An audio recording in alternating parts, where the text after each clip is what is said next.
Hi friends, তোমরা সবাই কেমন আছো? তো আজকে আমি বানিয়েছিলাম একটা গুজরাটি ডিশ, যেটা আমি ফার্স্ট টাইম তেজপুরে খেয়েছিলাম। তো ভাবলাম ঘরে একবার বানিয়ে ট্রাই করে দেখি কেমন হয় খেতে। তো তার জন্য আমি নিয়েছিলাম তেঁতুল। তো তেঁতুলের চাটনি বানাতে হয়, তেঁতুলটাকে আমি ভালো করে গুলিয়ে রসটা বের করে নিয়েছি। দেন এটাকে আমি কড়াইতে একটু তেল দিয়ে, গরম হলে তেলটা, ওটাতে আমি তেঁতুলটা দিয়ে দেবো। দেন দেওয়ার পর গুড় অ্যান্ড লবণ, ধনে গুঁড়ো, জিরে গুঁড়ো আর অল্প লাল মরিচের গুঁড়ো এসব দিয়ে আমি ভালো করে এটাকে নিয়ে যখন আঠা আঠা হয়ে যাবে তখন ভাববে যে তোমার চাটনিটা রেডি হয়ে গেছে।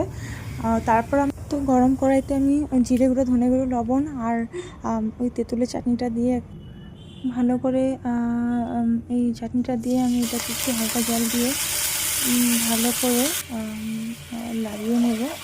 তারপর যখন কিছুটা হয়ে আসবে কিছু পরিমাণ জল দিয়ে এটাকে ভালো করে গরম করে তার মধ্যে আমি সেদ্ধ করে আলুগুলো দিয়ে দেবো। দেন এই আলুটাকে আমি ভালো করে ম্যাশ করে নেব।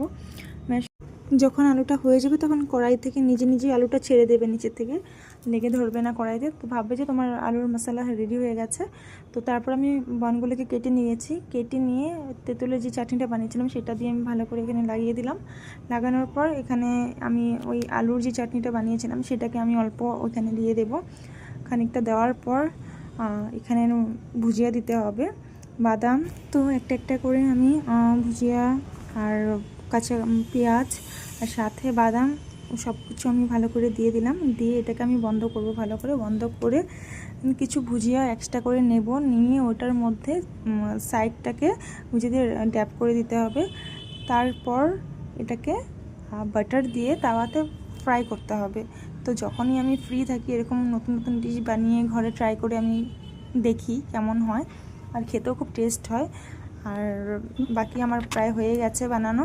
তো এখন আমি কড়াইতে বাটার অল্প দিলাম, দিয়ে বাটারটাকে গরম করে তাওয়াটা ওখানে দাবেলিগুলোকে আমি একটা একটা করে ভালো করে ভেজে নিয়েছি দুপাশে।